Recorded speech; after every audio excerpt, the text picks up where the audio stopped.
sempre colocando essa fechada daqui a pouco, 7 15 questões de segurança, a gente pede para colocar os celulares no modo silencioso ou desligado. A uso do cigarro não é permitido em nenhuma das dependências da nossa casa. A gente pede compreensão. E as crianças, após o passo P4, poderiam ser conduzidos ao cuidado dos nossos evangelizadores. Ok?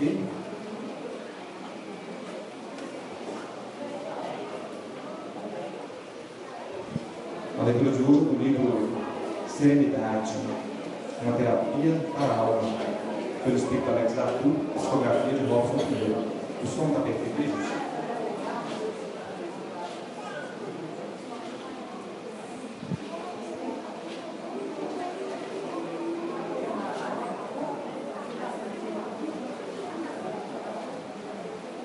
Nossa parte. Mas Jesus, tomando pela mão, o ergueu e ele se levantou. Marcos capítulo 9, versículo 27. Não estás de todo impossibilitado. Não te encontras fadado à estagnação. O trabalho superior não está circunscrito ao corpo físico. E mesmo que tuas mãos ou teus pés fossem impedidos de ser funcionais, tens tua voz, teus olhos e ouvidos, tua inteligência, que poderão ser colocados a serviço do bem. Ninguém está desvalido ou se encontra deficiente de possibilidades. O trabalho divino exige parceria, e parceria quer dizer trabalho conjunto. Essa condição é indispensável para que possa haver fraternidade. Se fosses todo o suficiente, talvez teu orgulho falasse mais alto. Se pudesses só fazer tudo, outros não teriam por que realizar. A providência sabiamente colocou cada um em seu lugar. Não estás deslocado, não te encontras impossibilitado. Olhe em torno de ti e verás se multiplicarem todas as oportunidades de trabalho e serviço do bem. Algo podes realizar. E se não descobriste o que fazer com os recursos que a providência divina te conferiu, podes ainda amar, ser otimista e orar. O mundo precisa de oração e o homem precisa de esperança. Não deixes o tempo passar, pois aquele que se apresenta para a tarefa superior, o tempo não permite lamentações. Anima-te e segue avante. Deus espera em ti. Vamos elevar o pensamento a Deus, a Jesus Cristo, nosso Mestre, a todos os Espíritos de luz que nos assistem e nos acolhem. Que essa noite seja uma noite abençoada, que nosso coração possa ser recebedor de toda a palavra edificante que teremos hoje. Que possamos nos envolver com o amor de Deus, que o amor de Deus e a luz divina possam envolver o orador da noite. Que assim seja. Gente, hoje teremos aqui, como palestrante, com o tema A Prática Pedagógica de Jesus. Vamos convidar ele, que é autor desses livros aqui, que serão anunciados a vocês mais tarde, Walter Borges.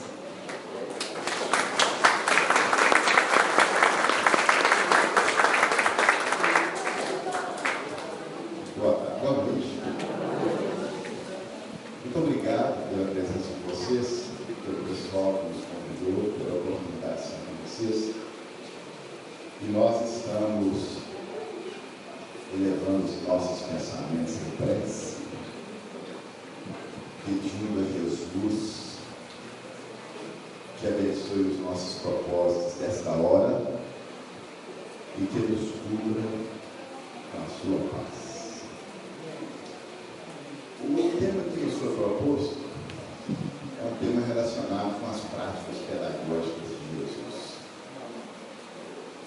E aparentemente pode não ter nada a ver conosco, até porque quando nós falamos do tema, nós falamos para o grupo de pedagogos lá em São Paulo, né? Vocês estavam presentes. Mas tem, porque todos nós, os encarnados aqui presentes, e os nossos irmãos desencarnados, que é um número incontável de vezes maior do que nós que estamos aqui, e muitos deles se preparando para reencarnar-se. Vivemos todos nós um momento excepcional da humanidade, todos nós, indistintamente, porque nós vivemos uma virada de milênio, e mais do que isso, um momento em que desde o Velho Testamento, no Novo Testamento e na própria obra da codificação kardeciana que os Espíritos trouxeram através de Kardec, e inúmeros médiuns do planeta todo, todos os cantos do planeta, e que enviaram para Kardec, que redundou na doutrina espírita, que, como nós sabemos, é o Consolador que Jesus nos prometeu. Essa virada de milênio significa que o planeta Terra que nós vivemos está saindo de uma fase muito delicada, difícil, onde o mal impera sobre o bem, e nós temos visto. Basta a gente comprar o jornal, ligar a televisão, nós vemos como que nós estamos vivendo num momento que o mal ele sobrepõe-se ao bem. Mas são os últimos momentos que nós estamos vivendo nesse desconforto. Por quê? Nos informaram os profetas, e o próprio Cristo também nos disse, que haveria o momento da transição do planeta, em que nós sairíamos desse estágio atual, que é de provas e expiações, para a regeneração. Mas para que nós saiamos desse estágio e nós entremos na regeneração, muita coisa ainda precisa ser feita. Nós próprios precisamos de aprender a conviver com as questões espirituais de uma forma mais proveitosa, de uma maneira que nós tenhamos a oportunidade de nos conhecermos melhor. E daí é que vem o tema que nós estamos propondo para nós refletirmos juntos aqui. As práticas pedagógicas de Jesus. Porque nessa virada de milênio, a própria espiritualidade inspirou um grupo de pedagogos do planeta inteiro a fazerem um estudo sobre os processos educacionais do planeta. Então, um ministro lá da França foi convocado, que depois se tornou presidente da França, chamado Jacques Chirac, e ele convocou os maiores educadores do planeta, que certamente foi um trabalho inspirado por Jesus, porque foi a Organização das Nações Unidas quem propôs esse trabalho através da Unicef. Os pedagogos aqui, os professores, sabem que tem um documento propondo novas técnicas de ensino para a entrada do século XXI. Então, nós estamos vivendo um momento em que os educadores e todos nós, inclusive o Centro Espírita, seremos chamados a nos envolver mais com a forma como Jesus educava. Porque até hoje, apesar de Jesus estar conosco já ter vindo há 2000 anos e ter ficado registrado no Evangelho os seus ensinamentos, a sua maneira de se conduzir, nós ainda temos dificuldades para perceber Jesus mais perto da gente. Na verdade, nós ainda não percebemos Jesus como educador, porque nas religiões do passado, nós próprios, muitos de nós, especialmente as lideranças do momento, as lideranças do movimento espírita, das religiões, nós, quando criamos o catolicismo, nós institucionalizamos o ensinamento de Jesus e colocamos as normas dos homens acima dele. E fizemos ainda mais, nós mitificamos a figura de Jesus, ou seja, Jesus tornou-se um mito. E até no catolicismo eles arranjaram um jeito complicado de falar que Jesus significa 3 pessoas, o Pai, o Filho e o Espírito Santo. É uma coisa que ninguém consegue entender, mas o pessoal acha que tem que ser assim. Mas não é, porque Jesus sempre disse que era Filho de Deus.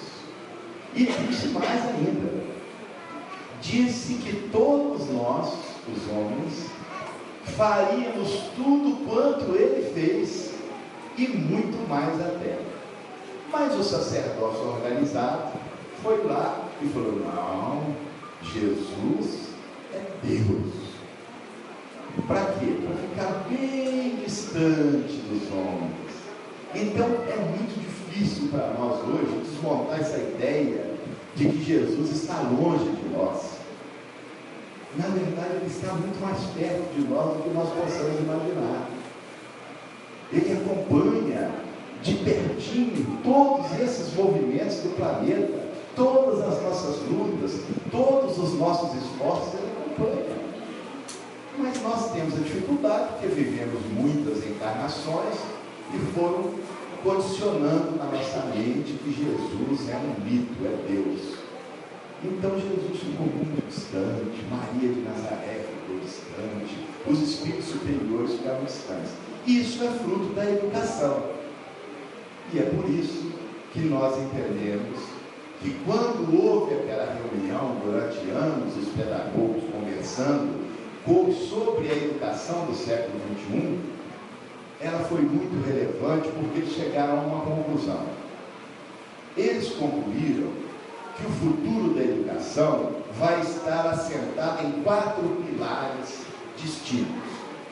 Um pilar é nós aprendermos a ser. Aprendermos efetivamente a confiar mais em nós, a entender a nossa dignidade perante o Criador, perante a vida, perante o homem, a confiar que nós somos a obra-prima da criação, porque nós somos a única obra do Criador que pensa continuadamente. Somos aqueles que podemos, com a nossa inteligência, interferir na obra da criação.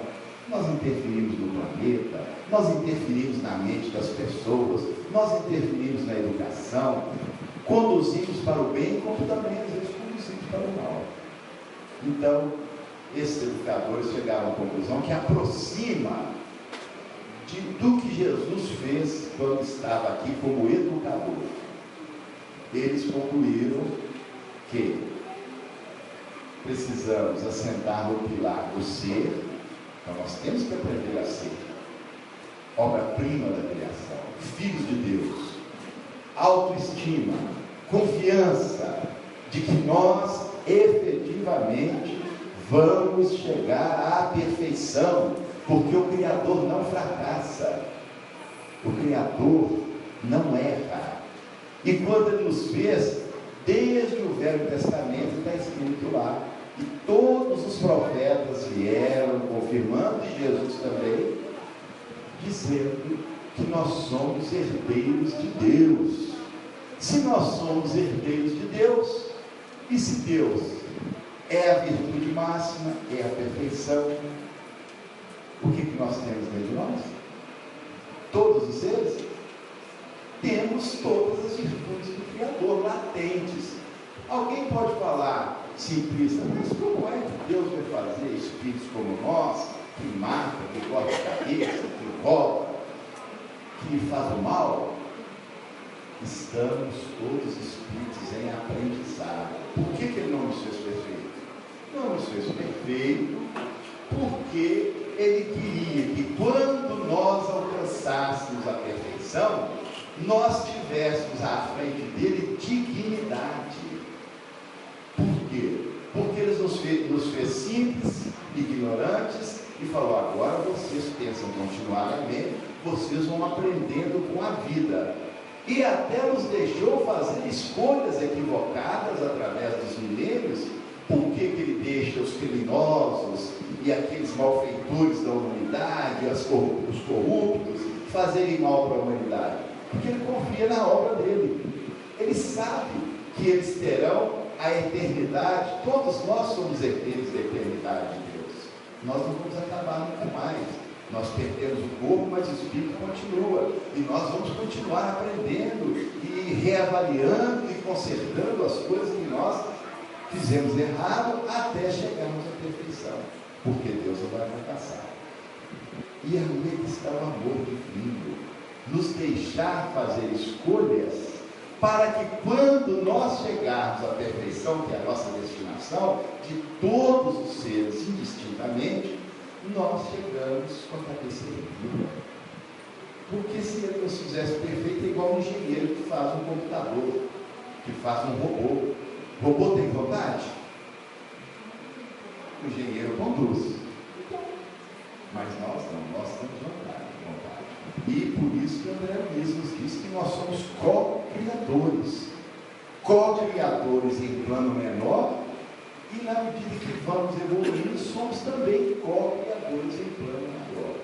Foi assim que ele, quando nós adquirimos a capacidade de pensar, ele via o Cristo, que é o modelo e guia da humanidade.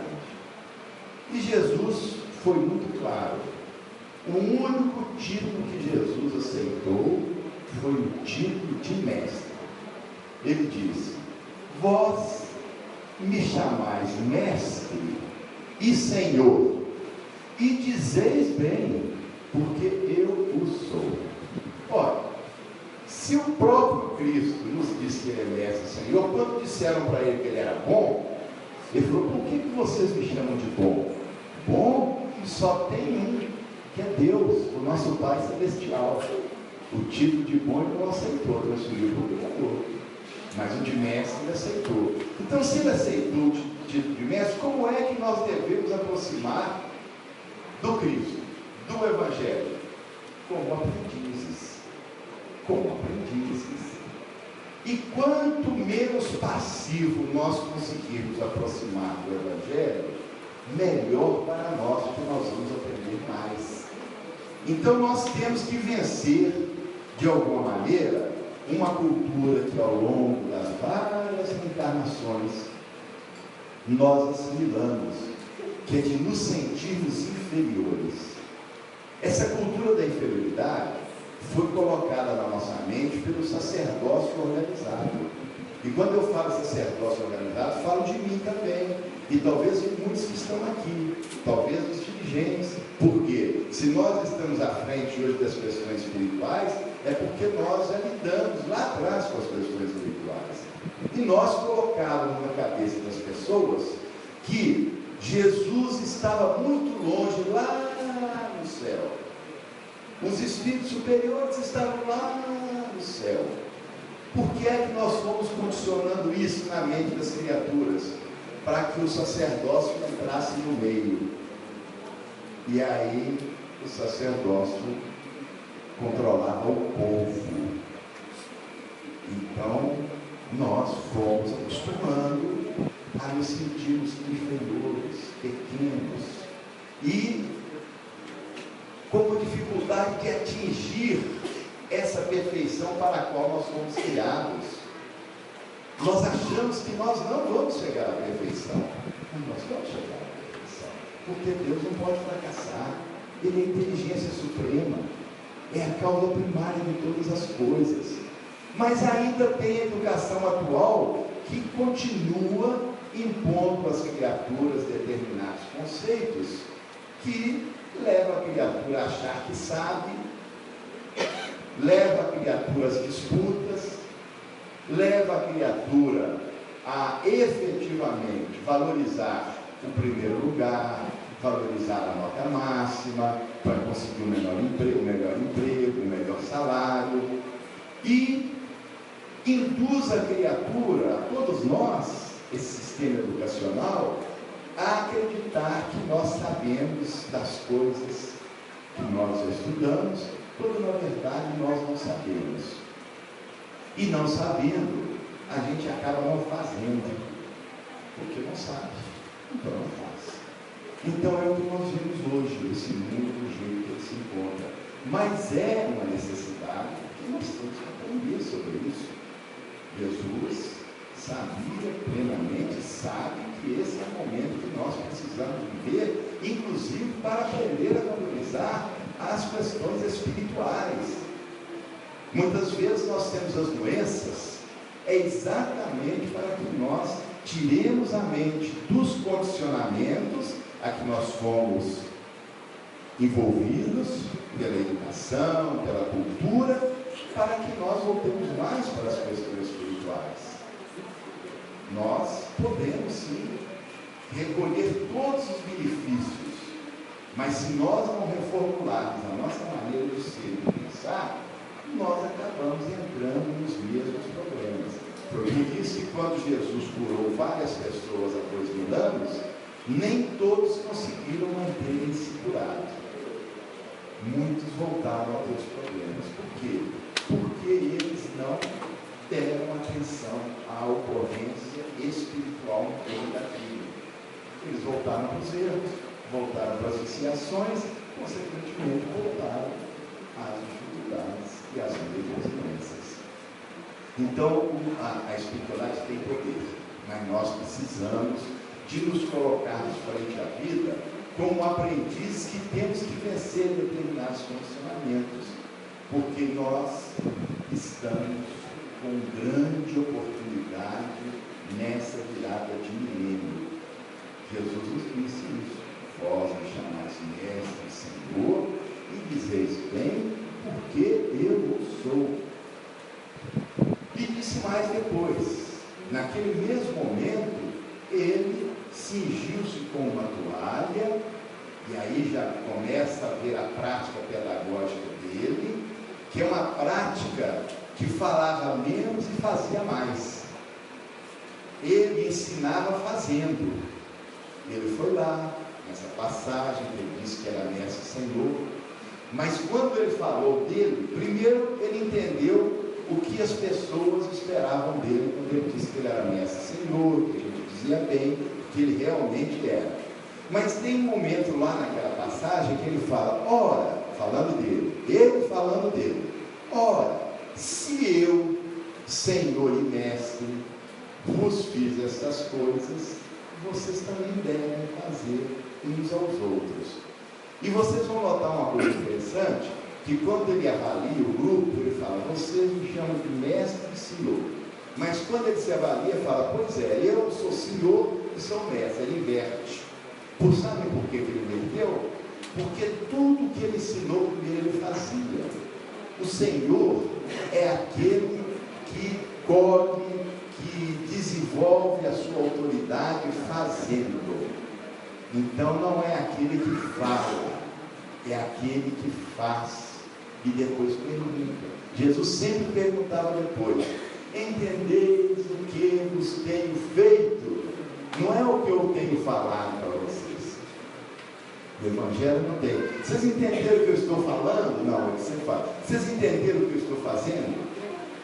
E aí, ele sabendo que o grupo ainda tinha dificuldade, porque na verdade as dificuldades que nós temos hoje, os apóstolos também tinham. Pedro tinha muita dificuldade de compreender Jesus. André, Dimas tinha muita dificuldade. Todos aqueles apóstolos ali tinham dificuldades para compreender o Cristo. E a humanidade, porque eles são reflexos do nosso perfil, as dificuldades que nós temos de entender a nós mesmos, a nossa destinação, de entender a função de Jesus na nossa vida.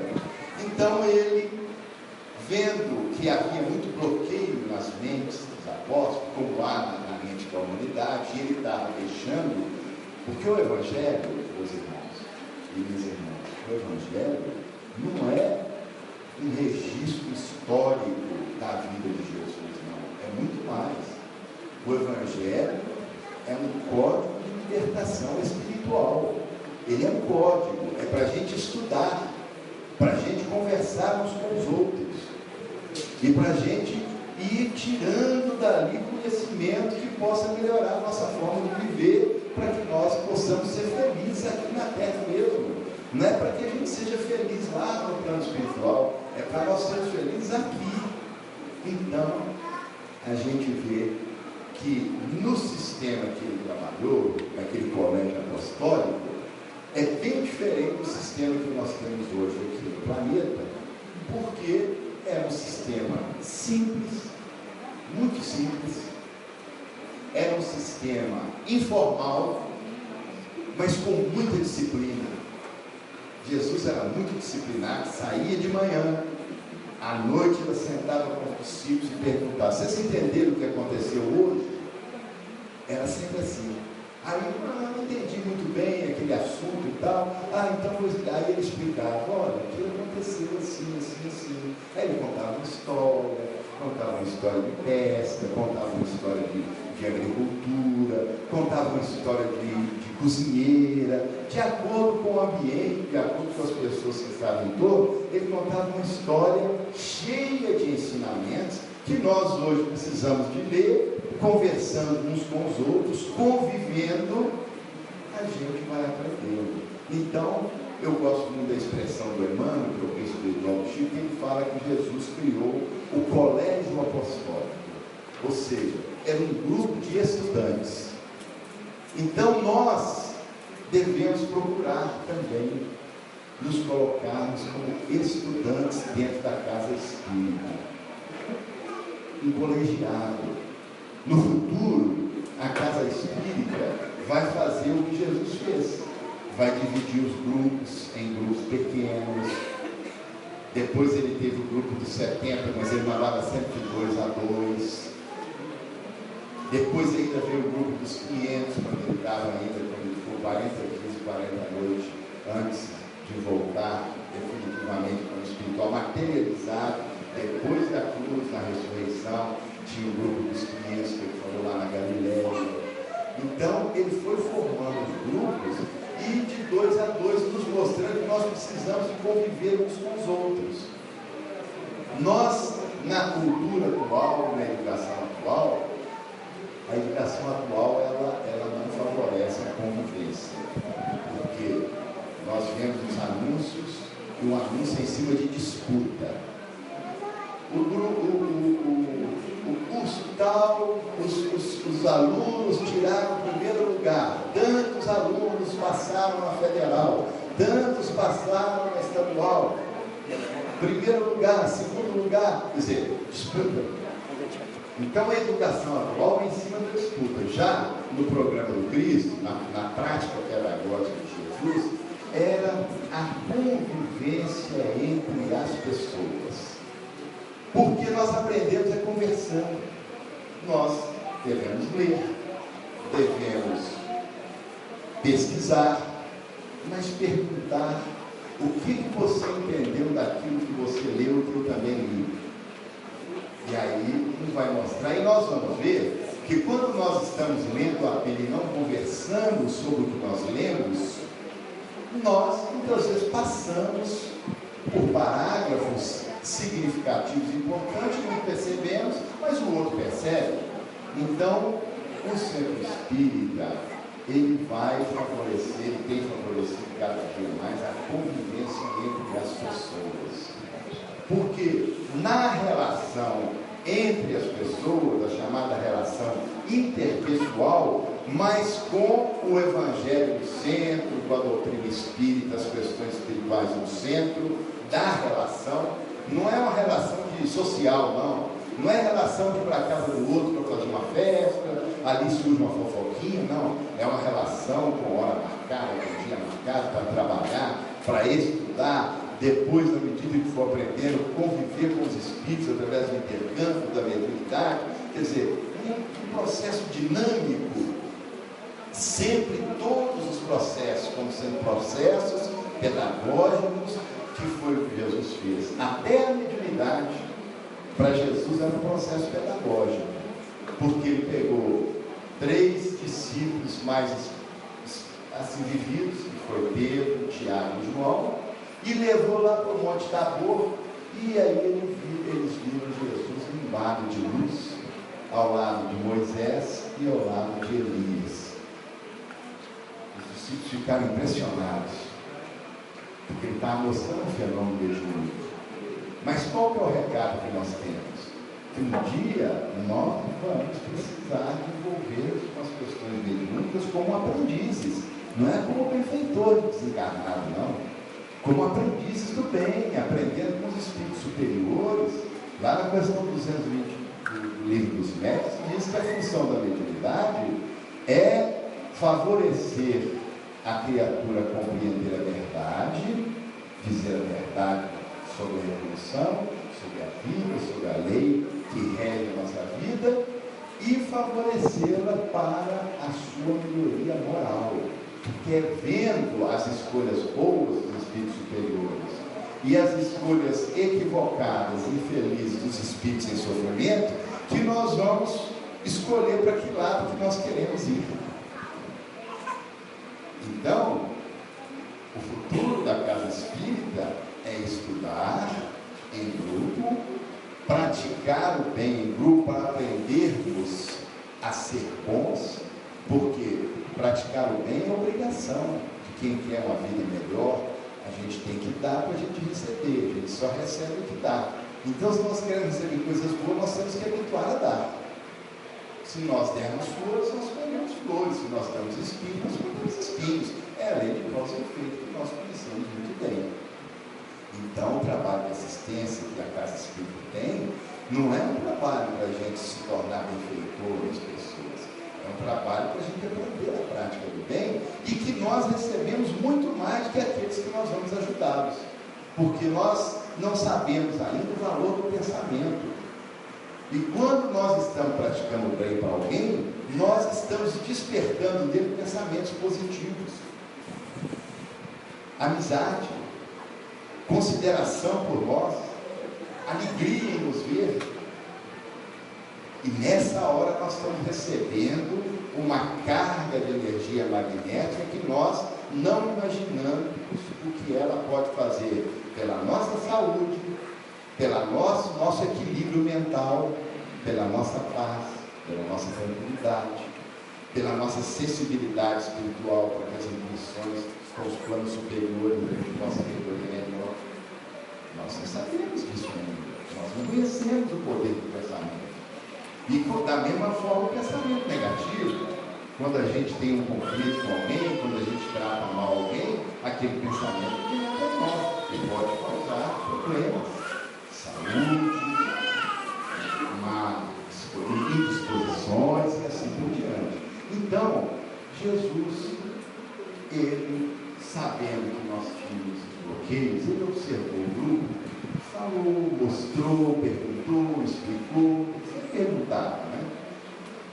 Ele viu que precisava de mais ainda. Ele usou todos os recursos possíveis para descondicionar o grupo, para desbloquear o grupo, porque ele sabia que nós iríamos 2000 anos depois, 3000 anos depois, nós iríamos estar assentados um dia com alguém explicando isso para nós, para que a gente pudesse compreender que o que ele está fazendo lá é para os dias de hoje, para nós aqui também, para a gente pensar mais no Evangelho, para a gente pedir aos dirigentes, vamos montar grupo de estudo do Evangelho aqui dentro, vamos um grupinho permanente para a gente abrir o Evangelho, assentar e investir na convivência entre as pessoas, porque a convivência interpessoal, que era o que acontecia lá no colégio apostólico, características diferentes, é que favorece, alarga a nossa visão, amplia a nossa capacidade de ver as coisas, porque a gente aprende com um, aprende com o outro, ensina também, traz a nossa posição, vê do outro, até aquela que pareça absurda, é bom para confirmar a nossa. Então, nós vamos perceber que na relação entre as pessoas, a interpessoal, continuada, permanente, estudando as questões espirituais, que nós vamos melhorar a relação intrapessoal. O que é a relação intrapessoal? é a relação de nós conosco mesmos. Relação conosco. Porque nós passamos a ter mais material para trabalhar. Nós aprendemos mais. Nós desenvolvemos mais capacidade de enxergar horizontes mais vastos. Porque aprendemos conversando um com o outro e também ensinamos com os outros. Era assim o colégio apostólico. Foi assim que em 3 anos, Jesus montou uma estrutura que mudou a humanidade. 3 anos. Um colégio apostólico. Relacionamento entre as pessoas. Simples, mas disciplinado, informal, sem as hierarquias de cargos. Ele mesmo, para mostrar que nós não deveríamos preocupar com cargos, ele, vendo aquele bloqueio todo, ele pegou uma toalha, nessa passagem que nós estamos comentando com vocês, para a peça, e cingiu essa toalha em torno do corpo, tirou os vestidos dele, aquelas roupas, aquelas túnicas que eles usavam, e cingiu. O que significa aquilo quando a gente começa a estudar conversando uns com os outros? Significa que havia um hábito, naquela época, havia muita guerra. E quem perdesse a guerra, ele perdia tudo. Perdia patrimônio, perdia família, perdia tudo, até a capacidade social, as condições sociais ele perdia. Um rei que perdia uma guerra, ele só poderia apresentar-se à frente do seu senhor, que o comprou lá no mercado, com uma roupa cobrindo as partes de baixo. Era a marca da escravidão. O que Jesus faz? Pega a toalha e enrola em torno dele. Qual o recado que ele está dando? Olha, não me preocupa com essas questões não, isso é passageiro. Você está aqui numa posição que aparentemente no campo social é de escravo, mas no programa divino, quem quiser ser o maior no reino dos céus deve ser o menor servo de todos. No programa dos homens é assim, homens atrasados como os homens da terra, mas no programa do Criador não. Não subiu ao céu senão aquele que desceu dos céus. O que ele faz? Ele, além de se cingir como um escravo, colocando a toalha em torno do corpo, ele ajoelha, enche uma bacia de água, ajoelha e vai lavando os pés muito limpo. Ou seja, a pedagogia dele é o professor ficar abaixo do aluno, não é nem ficar no mesmo nível do aluno, não. Então, o nosso programa, quando a gente vai atender uma pessoa, uma dificuldade, é a gente ficar abaixo daquela pessoa. Todos os espíritos superiores mesmo, eles estão sempre abaixo de todo mundo, embora ele não perca a sua grandeza espiritual.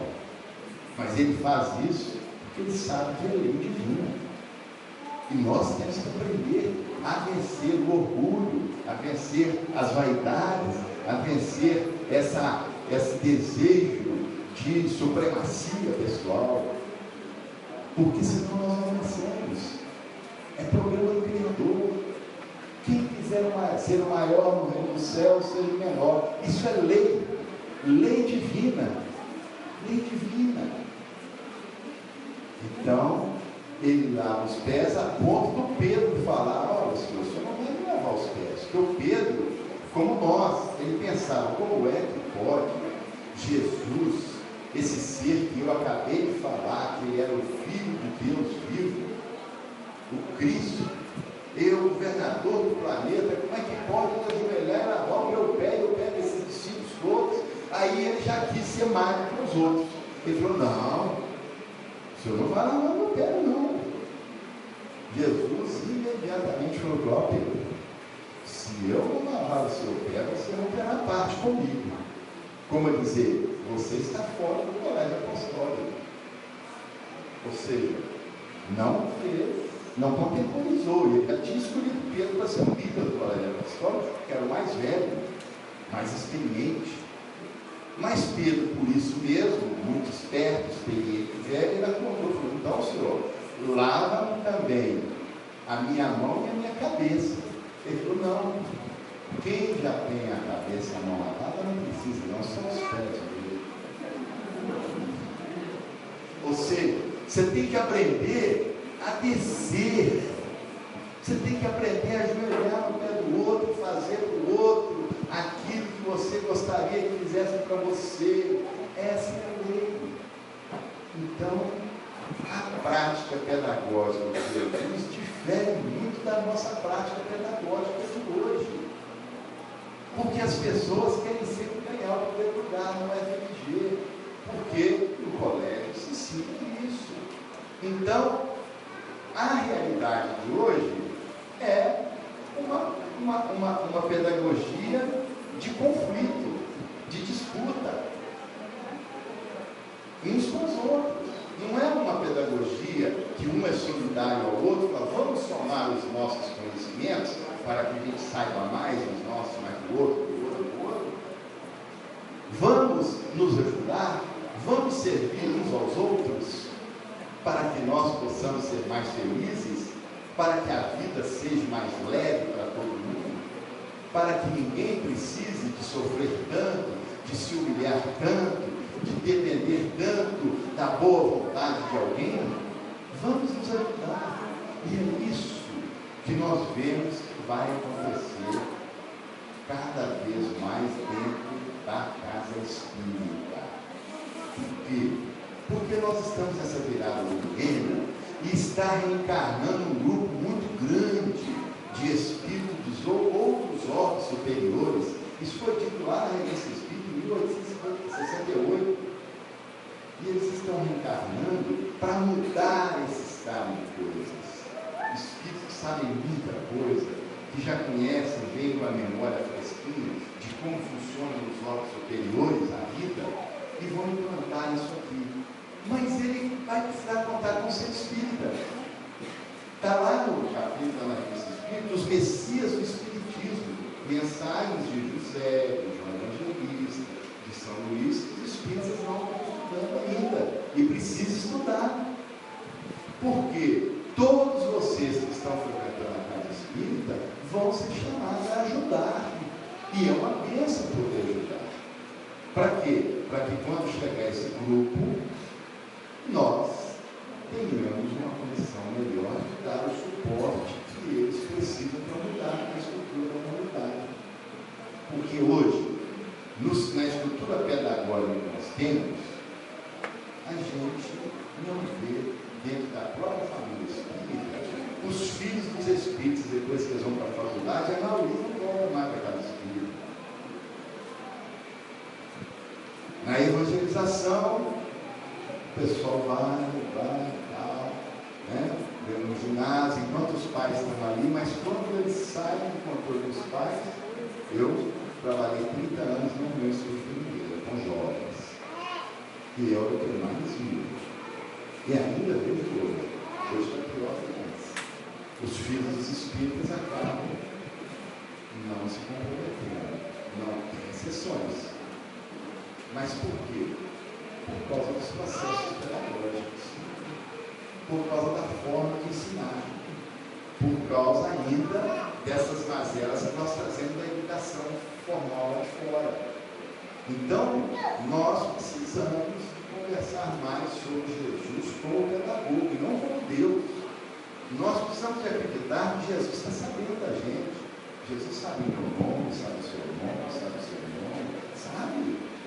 Os espíritos superiores têm a capacidade de estar no mesmo lugar, em muitos lugares ao mesmo tempo. Chama-se ubiquidade. É a forma de ubiquidade. É como se fosse o sol. O sol ilumina lá aquela parte do planeta todo ao mesmo tempo. A mesma coisa são os espíritos. Por quê? Porque eles já penetraram na essência de Deus, os espíritos puros, os espíritos superiores. Eles penetraram nessa essência. Então eles sabem de nós. Mas nós temos que acreditar nisso. Para quê? Para que a gente tenha mais interesse em estar presente na casa espírita para estudar. É importante, a gente deve sim buscar o tratamento, devemos buscar o passe. Os espíritos superiores curam e curam mesmo. Mas se nós não mudarmos os atos, nós voltamos a ficar doentes. foram 10 cegos. Isso é uma amostragem. Somente um voltou para agradecer. E diz o Evangelho que os outros 9 voltaram a ser cegos. Por que voltaram a ser cegos depois de ver? Porque eles não mudaram hábitos. Eles continuaram os mesmos erros. Então o Pedro falou, não tem jeito não. Ele teve a oportunidade, mas não mudou hábito. Então nós, quando temos uma doença, é uma oportunidade de despertamento espiritual. Mas nós temos que mudar hábito. Nós temos que procurar viver de uma forma mais construtiva, de uma forma melhor. Então, a gente vê que há uma oportunidade valiosíssima para todos nós nesse presente momento. A doutrina espírita está conosco há quase 160 anos. Mesmo assim, ainda tem muita coisa para nós aprendermos sobre a doutrina espírita. Ou seja, nós não sabemos quase nada. Nós nem sabemos ainda, se fala muito pouco, que nós temos relações com outros mundos. Nem se fala que outros mundos têm vida, nem se prova.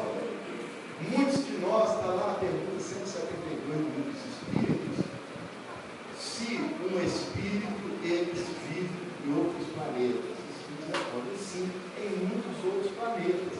A Terra é dos planetas menos evoluídos que vocês já viveram. Então nós vivemos em planetas mais evoluídos. Por que nós devemos parar aqui? Porque alguma coisa nós deixamos de fazer corretamente. Então a oportunidade nossa é agora, com o conhecimento das questões espirituais, a gente fazer as transformações. Então, nós temos visto que, inclusive nesses livros que nós estamos editando, nós temos visto a preparação para a reencarnação de vários Cristos aqui no planeta, cumprindo o que foi dito para Kardec na revista Espírita de 1868, no mês de fevereiro e março, onde eles disseram que deveriam vários vir e que um número incontáveis de espíritos superiores iriam reencarnar para fazer a transposição, a mudança de referências educacionais do planeta. Então tudo vai mudar em breve, muito breve. Por isso que nós estamos vendo essas lutas todas aí. São as últimas oportunidades para esse pessoal. Muitos estão desencarnando e já sendo deportados diretamente. E outros estão chegando. Porque o planeta de regeneração tem que haver mais predominância de espíritos bons do que de espíritos inferiores e espíritos maus. Então nós precisamos de fazer a nossa parte para ficarmos na corda de espíritos bons. E para isso nós temos que fazer transformações. E para fazer transformações nós precisamos conviver. Relação interpessoal, uns com os outros, com o Evangelho Santo, com Jesus como educador, e não como outro Deus. Então o Evangelho está à nossa disposição, mas precisamos de desbloquear determinados condicionamentos. Especialmente essa ideia de que nós somos inferiores e que Jesus, Maria de Nazaré, João Evangelista, todos esses santos são muito superiores e eles não estão nem aí para nós. É errado. Não tem jeito. No programa do Criador isso é impossível. O Espírito, ele só abre caminho nos processos de evolução superior na medida que ele desce. Sabe? É inversamente proporcional. Ele vai se habilitando a descer mais, aí ele vai recebendo um passaporte para passar para planos maiores. O passaporte ele busca lá embaixo. Então a gente fica imaginando Jesus longe, e é um engano. Tem, inclusive, uma historinha que um companheiro queria viver com Jesus aqui, quando ele estava no corpo físico, e ele sabia que tinha que viver bem. Então ele viveu certinho, não tinha vício nenhum, não convivia com pessoas viciosas, não brigava com ninguém, fazia parte dele, vivia tranquilo, teve uma vida maravilhosa. Nem cuidar dos doentes com problemas, ele cuidava para não se contaminar. Mas ele era uma pessoa sem vício, uma pessoa reta, uma pessoa que não mentia, uma pessoa que não queria o mal dos outros, não convivia com quem estava em dificuldade, em sofrimento. Eu falei, olha, ele que se vire, porque eu não sou cuidar dele, eu vou cuidar de mim. Quando desencarnou, ele estava com o pé escrito, levinho, estava uma beleza. Aí ele começou a subir, porque era o desejo dele. Tem uma lei no Evangelho que Jesus diz, que onde estiver o vosso tesouro, ali é que estará o seu coração. É lei do plano espiritual. Então o tesouro dele é ir para as regiões onde ele imaginava que Jesus estava. E ele foi subindo, e ele foi lutando, olhava para a terra assim, aquela terra escura ali, e falava assim, graças a Deus, que eu estou livre desse vale de misérias. Ele via aquele ambiente denso, escuro, e ia subindo, e ele via que tinha alguns que subiam com ele também, mas só que depois de um certo patamar de elevação, ele viu que só ele é que subia, e que os outros espíritos todos desciam. Ele começou a ficar meio desconfiado. O que está acontecendo? Eu estava com uma turminha quando eu saí lá da terra. A hora que eu estou chegando mais em cima, só eu que subo, e os outros estão todos descendo. Ele teve a maior dificuldade para parar um, porque todos que desciam focado. Mas era um ambiente maravilhoso, claro, com uma sinfonia deliciosa. Ele estava num êxtase maravilhoso, naquela certeza que ia encontrar com Jesus. Eu consegui, com muita dificuldade, que o Espírito parasse lá. E o Espírito sabia, né? Porque estava sempre fazia o pensamento, né? Aí ele falou, explica aqui, eu estou vendo um monte de vocês descendo rápido, custei que alguém parasse, você parou para conversar comigo, mas eu acabei de desencarnar agora, vivi uma vida reta, correta, não me comprometi, na minha consciência não teve um problema, porque eu queria viver com Jesus, e eu quero saber, eu subindo, não estou vendo Jesus, onde é que Jesus está? Eu falei, você não sabe não? Não. Você está desencarnado agora, né, recente, mas Jesus está lá embaixo, está vendo aquela bola escura lá embaixo? Aquilo ali é um abismo da terra. Está vendo aquela luz lá embaixo? Estou vendo. É Jesus. E nós estamos indo para lá, quando ele vai para lá.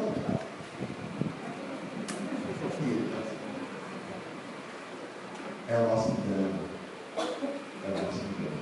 Por causa da educação que nós temos recebido. Então, é preciso desmontar essas ideias de inferioridade. Nós precisamos de aproveitar. O pessoal do centro, gente, vamos estudar um pouquinho mais, vamos montar um grupo de estudo do Evangelho, da doutrina. O Evangelho só é possível a gente entender com a doutrina espírita, a doutrina espírita não tem jeito. Né? Vamos montar um grupinho de amigos aqui. Kardec dizia que é melhor um grupo de 20 pessoas do que um grupo de 400 pessoas. 20 grupos de 20 é melhor do que um grupo de 400 pessoas, porque as pessoas podem interagir umas com as outras e crescem muito mais. É o futuro da prática pedagógica de Jesus. Formou um grupo de 12, depois de 70, 500, esse grupo por 12 para a unidade. Nós vamos ter que aprender isso. E para aprender isso, nós vamos ter que vencer os condicionamentos que nós temos na nossa mente, que nós não sabemos quem somos nós, de onde nós viemos, a nossa condição espiritual. Nós fazemos pouco caso da nossa condição às vezes, ou às vezes fazemos muito caso. Às vezes pensamos que nós somos muito mais do que nós somos, e às vezes pensamos que nós somos muito menos do que nós somos. Mas nós somos espíritos em evolução, e nós somos obra-prima da criação, porque a obra que pensa que interfere na obra de Deus. Mesmo que a gente tenha cometido equívocos e errado muito, ele permitiu que ele confie em nós, ele confia na nossa obra, na obra dele. Porque ele sabe que nós vamos chegar onde nós temos que chegar na perfeição. O tempo não importa para Deus, importa para nós.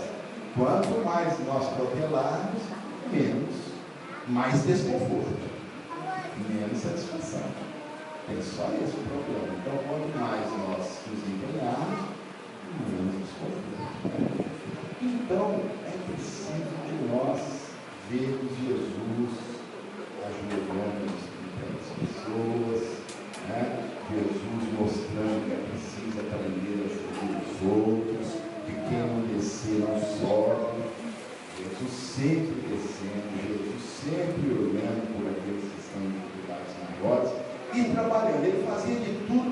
desbloquear a mente desse criatura. Uma vez ele viu Pedro, já estava na hora dele também partir, foi nesse período mesmo da dos pés, e ele viu que Pedro ainda não tinha assimilado realmente a proposta do Deus. Ele então vira para Pedro e fala: Pedro, tu me amas? E eu fico imaginando que quando ele perguntou, que era um né? Quando ele perguntou para Pedro se Pedro amava, Pedro, que estava com ele há 3 anos aproximadamente, antes de ser sacrificado na cruz, o Pedro era um operacional, deve ter respondido: amo, Senhor, Jesus está aqui, Pedro está aqui, amo, Senhor. Ou seja, isso é natural, porque nós mesmos também somos assim. Porque nós temos os chamados condicionamentos, a rotina da vida nos leva a banalizar muitas vezes momentos importantíssimos. Nós temos que lutar contra a rotina. E o Pedro já estava há 3 anos ali e falou: estou garantido, estou com o céu garantido. Então, amo o Senhor.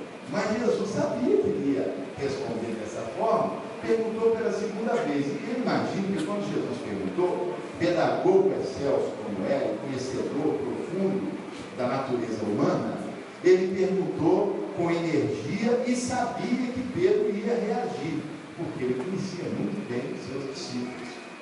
Como todo mestre conhece seus alunos. Então ele perguntou: Pedro, tu me amas? Eu imagino que nessa hora o magnetismo de Jesus entrou no Pedro. E o Pedro, que reagia, era muito impulsivo. Eu fico imaginando que ele até botou a mão nas cadeiras e falou: amo, Senhor. Sabe como eu dizia assim: pô, você não sabe que eu te deixei a pesca, deixei minha família lá, está o pessoal cuidando lá da minha empresinha de pesca para te seguir. Agora você me pergunta pela segunda vez, eu estou com você, se teve vez, são 3 anos, não são 3 dias. Pedro era desse jeito, né? Ele reagia rápido, mas também consertava muito rápido, né? Mas Jesus dá um sentido. Ele perguntou para você: Pedro, pode dizer que estou pensando, me amas? Aí o Pedro, que sempre reagia muito rápido, eu sinto que ele, aquele encontro dele da pergunta pela segunda vez, aquela tristeza, que era muito legal a Jesus, né? Ele entendeu que não era que Jesus estava duvidando dele, não. Porque aquele encontro despertou, desbloqueou, descongelou a mente dele. E aí, eu acho que ele respondeu do jeito que Jesus queria: amo, Senhor, eu amo, Senhor. Ou seja, de coração aberto, sabendo o que ele estava falando, sabendo a consequência da resposta dele. E o mais interessante é que Jesus, se fôssemos nós iríamos aproveitar que a mente estava aberta, né? E ia colocar uma série de condicionamentos na mente do aluno, né? Agora eu vou aproveitar. Colocava tudo lá. Jesus não fez nada disso. Jesus fez um pedidinho com uma frase pequenininha. Você se lembra? Então, Pedro, falou Jesus, apacenta as minhas ovelhas. O que quer dizer isso? Apacentar é cuidar, é alimentar, proteger, é vigiar contra os perigos. Então, Jesus, ele sabia dos bloqueios como sabe dos nossos bloqueios. Jesus pergunta para nós também: olha, vocês que estão seguindo aí a doutrina espírita, vocês que vão no centro, vocês que ouvem as preces falando em mim, vocês me amam? Vocês me amam? Vocês me amam? Eu pergunto para nós assim. E ao nós respondermos no estado de disponibilidade íntima, ele vai só fazer isso: cuida das minhas ovelhas, cuida do seu companheiro que está do lado, que está precisando de ajuda, cuida dele, por mim, são minhas ovelhas. Ou seja, é um convite de promoção pessoal. É um convite de promoção pessoal. E por que Jesus teve que fazer isso dessa forma assim, usando todo o magnetismo, toda a experiência de vida dele? Por quê?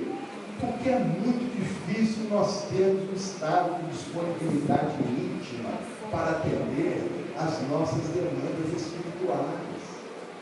Observe para vocês verem. Fulano, vamos iniciar um grupo de estudo? Vamos. Conta comigo. Tá bom. Segunda-feira? Segunda eu não vou poder. Terça? Terça, tem isso. Quarta, aqui. Ou seja, disponibilidade íntima é uma coisa difícil, porque a vida vai nos envolver de uma maneira tal que nós esquecemos de cuidar das questões espirituais. É justo que a gente esteja na casa espírita, que a gente tome paz, que a gente peça aos espíritos. Os espíritos atendem, os espíritos gostam quando nós estamos despertos para as questões espirituais. Eles cuidam da gente. E quando é possível, quando nós não vamos nos comprometer mais, quando a nossa mente está bem centrada, eles curam. Tem poder de curar. Curam mesmo. Quando nós estamos doentes, se não vem a cura, é porque não pode. Porque vamos arranjar problema melhor lá na frente, com saúde boa. Mas se nós mudarmos, se nós criarmos um programa espiritualizante, que vai nos levar a um crescimento espiritual, a um bom aproveitamento da informação, os espíritos curam mesmo. Mas a gente tem que continuar. Tem que ver o centro espírita, o que é que nós podemos fazer pelo centro espírita. Não é somente falar o que é que os médicos, os passistas, os presidentes do centro, os dirigentes da casa espírita podem fazer por nós. Não. O que é que nós podemos fazer pelos dirigentes? Ajudar os dirigentes com as tarefas, estar presente, varrer o chão, estar na reunião, cuidar do livro, cuidar do trabalho. O momento é um momento excepcional. Nós temos visto aí, por isso que nós lançamos esses livros, que nós temos visto os espíritos superiores descendo as regiões abismais. A família espírita tem que saber onde é que andam os espíritos superiores. Eles andam nos abismos. Só que eles precisam de ajuda. Precisam da nossa prece, da nossa vibração. Precisam que nós melhoremos as condições para nós estarmos numa tarefa mediúnica. Precisam que nós cresçamos espiritualmente e que tenhamos um programa pessoal de espiritualização do nosso ser. É um momento único para nós. E todos nós podemos dar, nós aprendemos que ninguém é tão pobre que nada possa dar e nem tão rico que nada possa receber. Então vamos buscar o recurso? Vamos, os espíritos vão para esse recurso. Trazem inclusive a cura, mas nós precisamos, para viabilizar essa cura, fazer a nossa programação de espiritualização do nosso ser. Muita paz.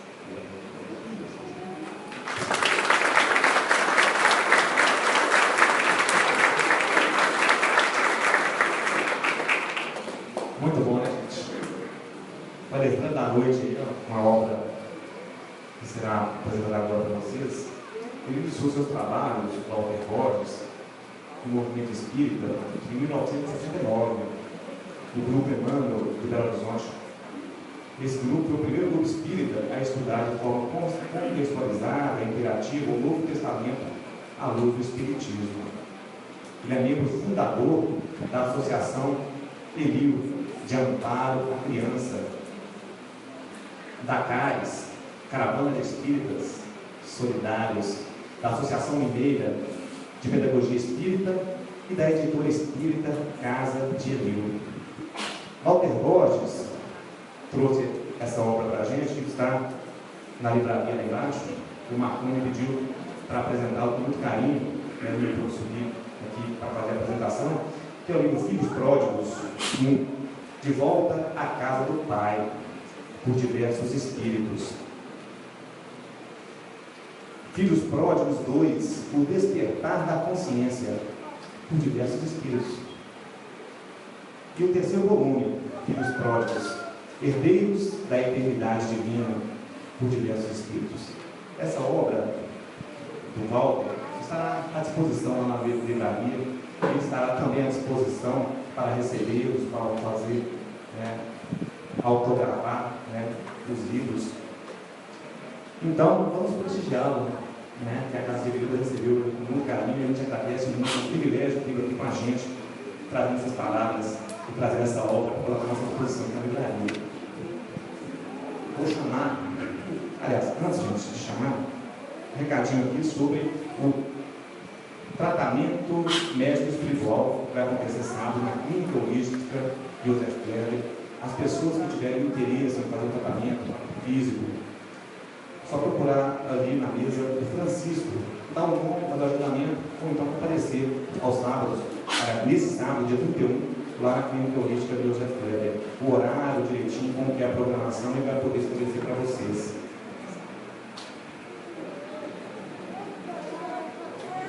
Vou convidar aqui a Helena para trazer um recado também para ela. Gente, boa noite.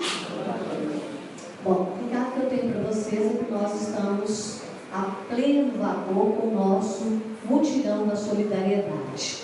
Nós estamos com obras lá na Clínica Holística Joseph Kleber, estamos refazendo o piso, estamos revendo, tivemos que refazer muro, e a gente está com uma obra bem grande lá, um custo muito alto.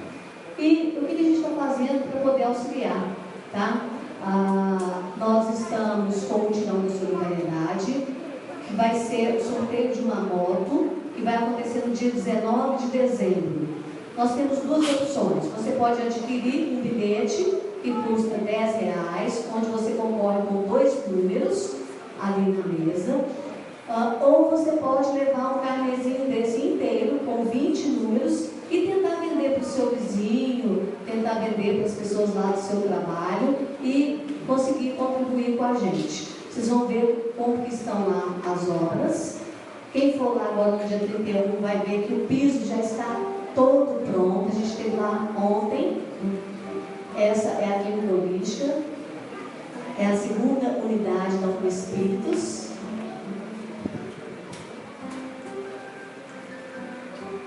Ok? Essa é a parte do muro, foi toda refeita. Essa parte aí foi toda revestida. Quem chegar lá no próximo sábado já está. Esse piso a gente precisou fazer, gente, nivelá-lo mais ou menos essa altura aqui que vocês estão, até aqui na altura do palco. A gente precisou nivelar tudo.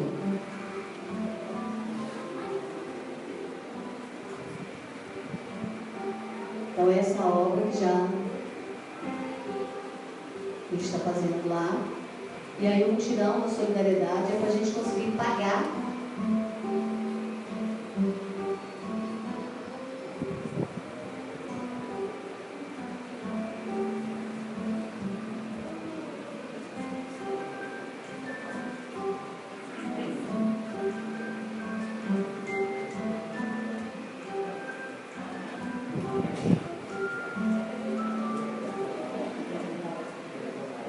como na Clínica Holística, é lá que todo ano a gente faz a produção da água viva. E a cada ano a gente tem tido necessidade de ampliar a quantidade de medicamento. Então, o que acontece? Essa área é uma área externa que a gente nunca pôde utilizar, ok? Porque ela era em piso grosso. Com esse revestimento agora, vocês vão ver lá, não pode ser um piso qualquer, tá? Além de ser um piso antiderrapante, ele tem umas especificações de acordo com a Anvisa, e aí o que nos custou muito mais caro do que os pisos comuns, ok? E é nesse espaço que a gente, todo ano no carnaval, a equipe de médicos da Casa de Veludo se reúne, da Espíritos, né? Que é a Casa de Veludo e Clínica Holística, se reúnem para a fabricação do remédio água-viva.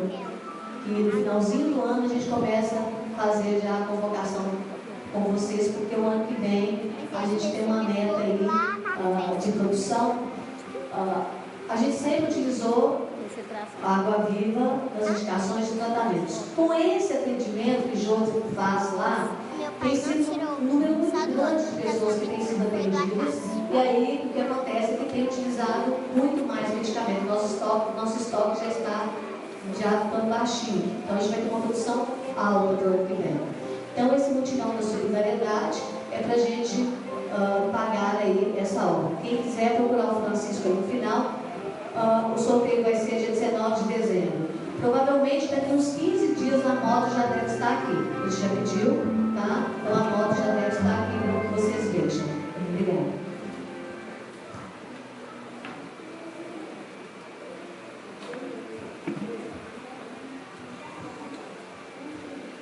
Recados dados, né, gente? Vamos fazer a oração para a gente poder ir para casa, né? Está na hora. Mais uma vez, as obras.